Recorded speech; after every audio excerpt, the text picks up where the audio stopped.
Selamat datang kembali kepada teman-teman netizen atau warganet yang merupakan viewers, subscribers, dan juga supporters dari channel YouTube Triple B, Bola Bung Binder. Di video kali ini saya ingin membahas tentang pertandingan Sevilla versus Chelsea. Kita tahu bahwa saat ini Chelsea berada di peringkat pertama ya di fase grup UEFA Champions League grup E, di mana mereka telah mengoleksi 13 poin. Di bawahnya ada Sevilla yang telah mengoleksi 10 poin. Artinya Chelsea akan menjadi juara grup dari grup E ini apapun nanti hasilnya di match day terakhir pada saat nanti mereka bertanding lawan Krasnodar, karena memang secara head to head mereka unggul dari Sevilla. Yes, di fase grup ini yang dihitung pertama jika poinnya sama adalah head to head, kemudian selisih gol, dan baru nanti adalah produktivitas gol dari masing-masing tim.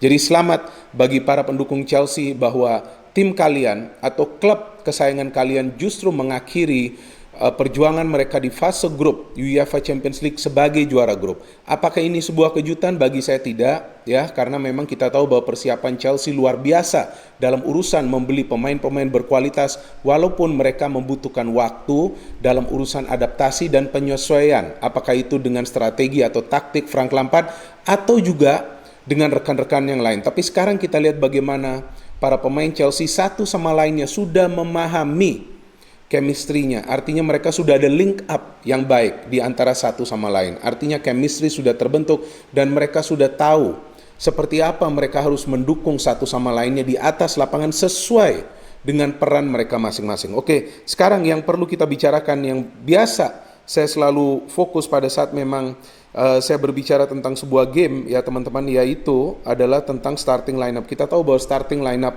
dari kedua tim ini akan sangat berpengaruh. Dan pada saat memang kedua tim ini memang sudah memastikan akan lolos ke fase selanjutnya, walaupun sebagai juara grup atau bukan, tentu mereka akan melakukan rotasi di starting lineup. Dan itu fair-fair saja. Tapi kita lihat bahwa rotasi yang dilakukan kedua tim justru berdampak positif bagi Chelsea. Kenapa? Karena Chelsea ini memiliki skuad yang lebih merata ya, dari urusan kualitas maupun dari urusan atau dari segi kerjasama, dan itu terlihat dalam game ini. Kenapa? Karena Chelsea melakukan begitu banyak perubahan.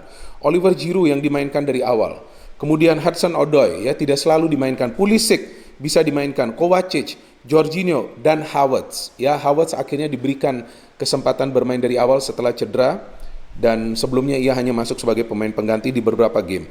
Emerson bermain di back kiri, betul kan? Tidak ada Chilwell. Rudiger Christensen, ini juga duet yang baru ya di center back yang jarang dimainkan musim ini. Azpilicueta back kanan sebagai kapten. Mendy tidak tergeserkan. Artinya apa? Frank Lampard juga tidak ingin timnya kalah dalam pertandingan ini, jadi ia menurunkan penjaga gawang intinya dalam game ini.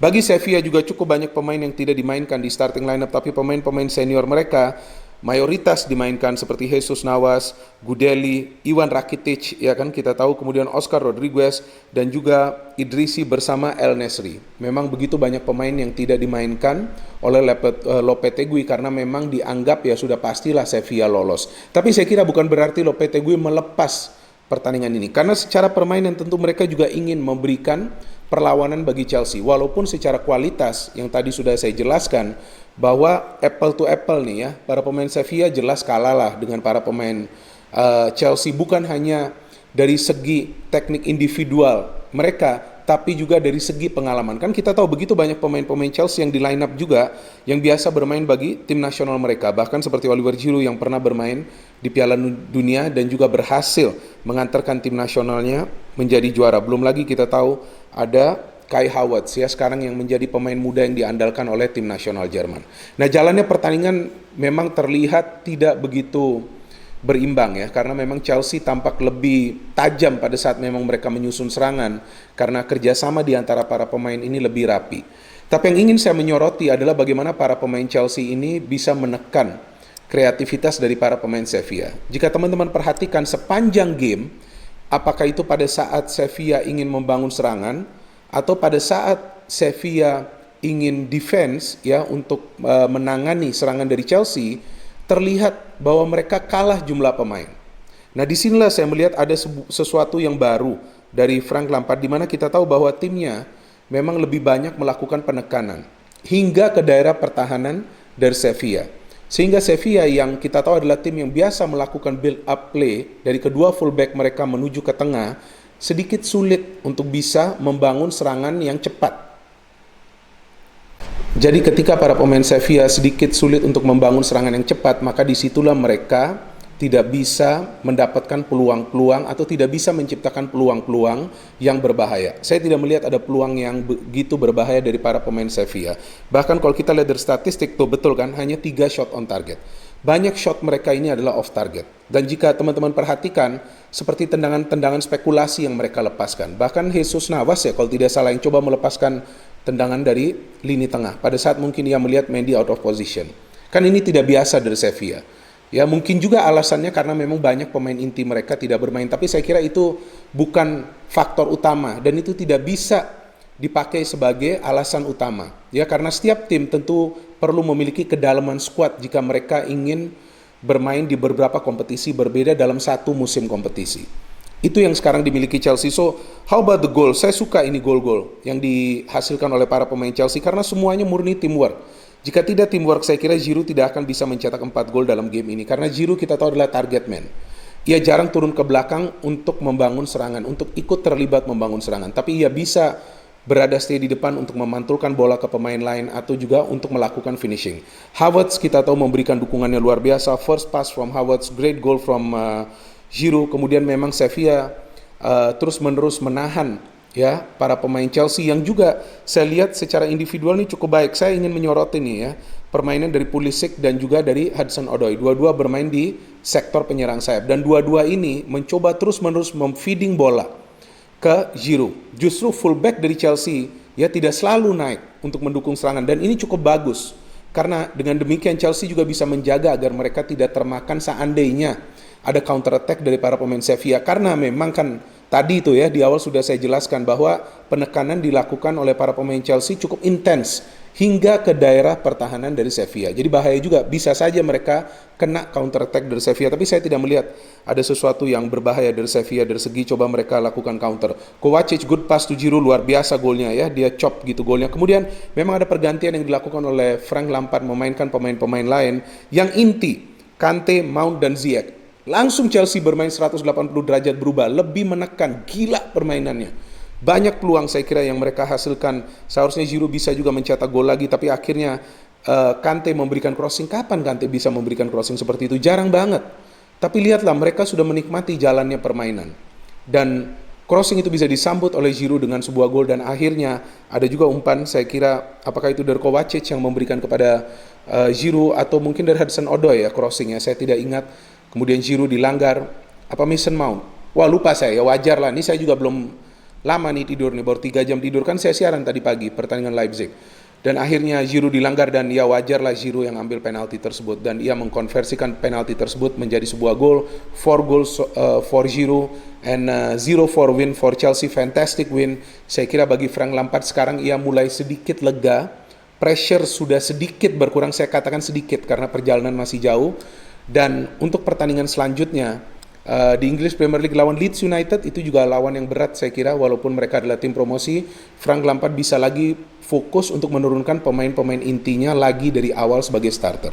Ya, apa yang bisa kita perhatikan dari game ini dari Chelsea? Lampard sangat pintar, ya. Ia sebetulnya mencari kemenangan. Kalau menurut saya nih, ia sebetulnya mencari kemenangan. Tapi ia tidak ingin memforsir pemain-pemain yang sebelumnya ya banyak berlari, banyak melakukan shooting on goal, banyak juga coba terlibat dalam proses serangan, ya seperti Timo Werner, seperti Tammy Abraham, seperti James, seperti Chilwell, sehingga ia mengistirahatkan pemain-pemain tersebut. Belum lagi Kante yang biasa recover bola di lini tengah atau di lini pertahanan, tapi ia memainkan pemain-pemain lain yang memiliki naluri killer. Killer apa? Artinya mereka tidak akan berhenti hingga mereka bisa menguasai bola tersebut. Nah itu ada di Pulisic, itu ada di Hudson-Odoi. Kita tahu dua pemain ini ulat. Ada juga di Giroud. Ia dapat kesempatan untuk bermain, pasti ia akan manfaatkan kesempatan tersebut sebagai starter sebaik-baiknya. Dan kemudian Jorginho, ya kan ia juga bermain lumayan rapi di sini. Bahkan Christensen dan Rudiger ya adalah 1-2 kali miss, tapi masih ada Mendy kan di sana. Jadi saya kira game ini ya mensinyalir bahwa Chelsea memiliki kedalaman skuad yang bisa diandalkan.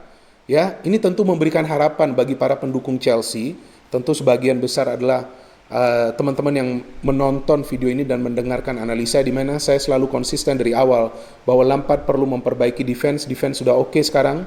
Mereka baru kemasukan 1 gol ya sejauh ini di Champions League lawan Rennes. Kita belum tahu nanti next game lawan Krasnodar harusnya juga aman. Bahkan lawan Sevilla mereka tidak kemasukan gol. Sevilla kan tim bagus nih, juara Europa League musim lalu, dan tidak banyak perubahan sebetulnya di skuad mereka. Tapi saya kira jangan pakai alasan bahwa mereka lakukan rotasi, karena mereka juga memainkan pemain-pemain inti mereka sebelum pertandingan berakhir.